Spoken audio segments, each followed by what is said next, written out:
حي على الفلاح. This is a person who does a sin and their heart gets a spot on it, like a blemish on it, right? Which is what danas, the language scholars called it danas, a spot.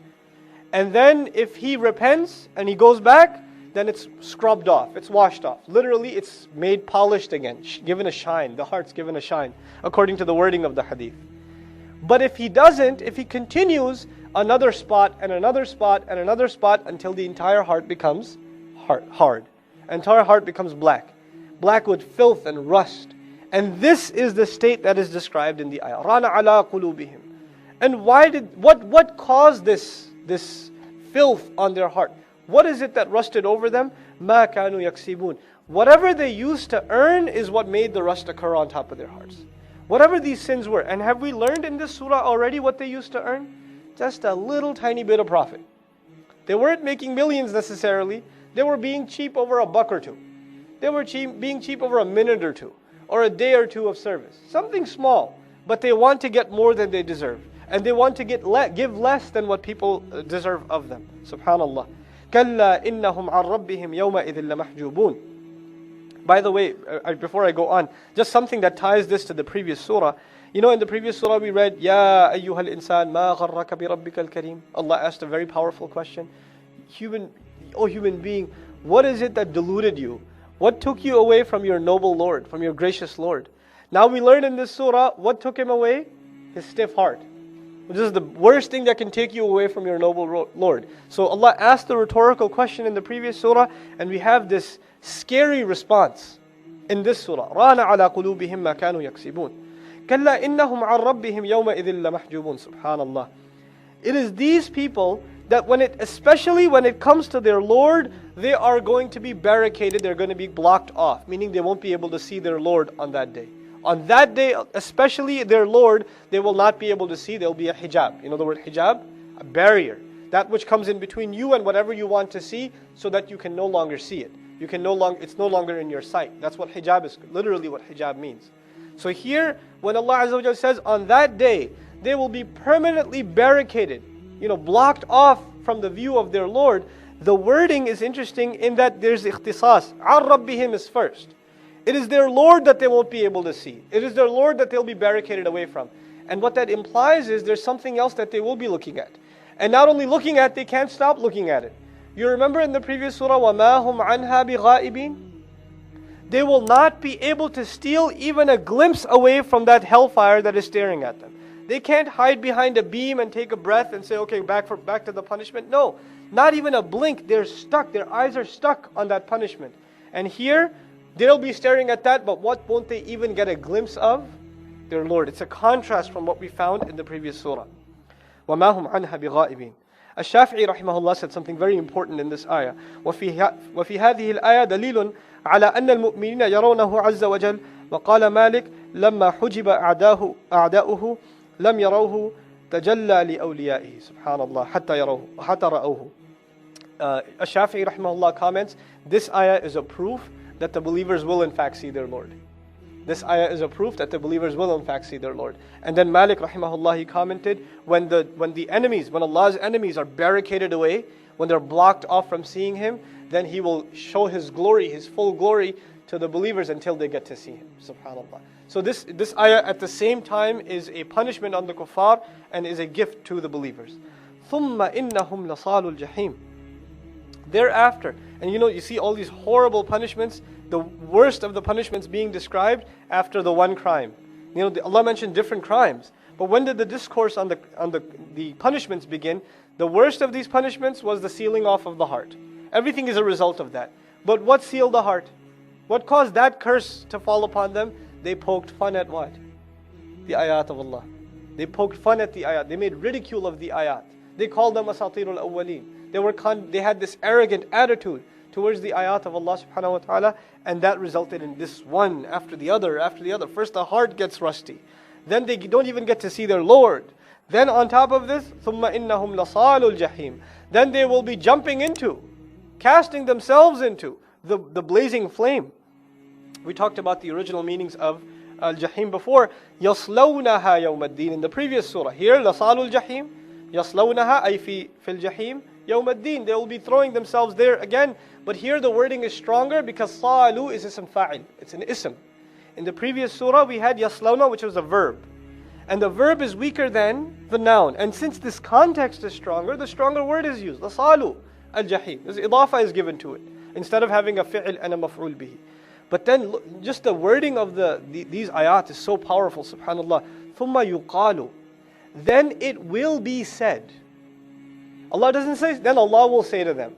He says, then it will be said. Now what's the difference between He said and it will be said? When I say it will be said, I didn't mention who's talking. I didn't mention who's talking. This is called in Arabic, al-fi'l alladhi lam yusamma fa'iluhu, right? Al-mabni ala al-majhul, the passive in English, the passive. Like when I say he was killed, I don't know who killed him, right? Why is that? Why did Allah say, it will be said to them? Allah did not say, Allah will say to them. Because in the previous ayat, has Allah not barricaded Himself from them? He's barricaded Himself, and now in this ayah, Allah is barricading His voice from them. He's not even talking to them directly. يُقَالُ, it will be said to them. Subhanallah. يُقَالُ هَذَا الَّذِي كُنْتُمْ بِهِ تُكَذِّبُونَ. This is what you used to lie against. This is the very thing, هَذَا الَّذِي. This is the very thing that you had been lying against all along. This is what they're going to be told as they are jumping into the fire. This is what you were poking fun at, remember? This is what you found funny. This is when somebody reminded you of, you said, I don't need to hear this mythology. You remember that? This is what that is. They're being told over and over again, subhanallah. ثُمَّ يُقَالْ هَذَا الَّذِي كُنْتُمْ بِهِ تُكَذِّبُونَ. You know, in the previous surah, there was still hope. This scene is not of dunya. This scene is of what? Akhirah. In the previous surah, there was a scene of dunya. كَلَّا بَلْ تُكَذِّبُونَ بِالدِّينِ. No, you're lying against the deen right now in dunya. Change your ways. You've been doing this all along. No, there's guardian angels over here that are writing, not the guardian angels of the Christians. These guardians are guarding the things you do. They're archiving them. حَافِظِينَ كِرَامًا كَاتِبِينَ. Change your ways. But if you refuse to change your ways, if you're like these fujjar, the worst kinds of criminals, then the only thing left for you is the news. You can poke fun at it now. You're going to be thrown and you're going to be told, remember we said don't do this? Remember the thing you were told not to lie against? هَذَا الَّذِي كُنْتُمْ بِهِ تُكَذِّبُونَ. Here we find 6 ayat. 3 times the number of ayat just dedicated to the people of Jannah. Just dedicated to what's going to happen with them. But it begins with their record. The record of the criminals was where? You remember? That roster, that register in that prison, fi sijjin. But now look what's going to happen to the record of the believers. Kalla, not at all. You know, and this not at all is again in response to those who poke ridicule. They make fun of the believers because they talk about, these amazing things that are going to happen, these fantasies that they live with, that they're going to be punished and all of this is going to happen. Not at all. Inna kitab al-abrar lafi illiyin. The book of the righteous, and abrar again, jam'u qillah, right? This is the minimal plural because the righteous will be few. May Allah make us from them. Their record will be, their book is going to be in the illiyin. And illiyin has been interpreted in a number of ways. I'm going to share a few things with you. First, it comes from ulu, which means height. And illiyin has an ina at the end, and also in the next ayah, una at the end, which is called jam' mudhakkar salim, which is used dhawil uqul, the creatures that have intellect. What this implies is this book will be in the company of the highest. This book, one of the implications of that is, this book is in the company of the highest. And we know the higher the angels are, the more noble, the more responsible they are. First of all, these angels Allah says they're witness, the closest of them, they're witnessing this illiyin. They're witnessing this book, this document that has the deeds of the righteous. Basically, they're guarding it because it contains in them the security, the guarantee, the safe passage of these people, that they will not be people of hellfire and that they will have success in the paradise. As-Sabuni comments, ay kitabul abrar, kitabul musattar. He says this is the book of the righteous, a book that is well documented. Maktubun fihi a'maluhum, that in it all of their deeds have been documented and written. Wa huwa fi illiyin, and it is in the illiyin. Fi a'la darajat al-jannah, it is in the highest levels of Jannah. Yashhaduhu al-muqarrabuna min al-malaika, that the closest of the angels are witnessing it. They're constantly looking at it. It's constantly under surveillance, not by security cameras, but by the angels, subhanallah. And they're constantly watching over it.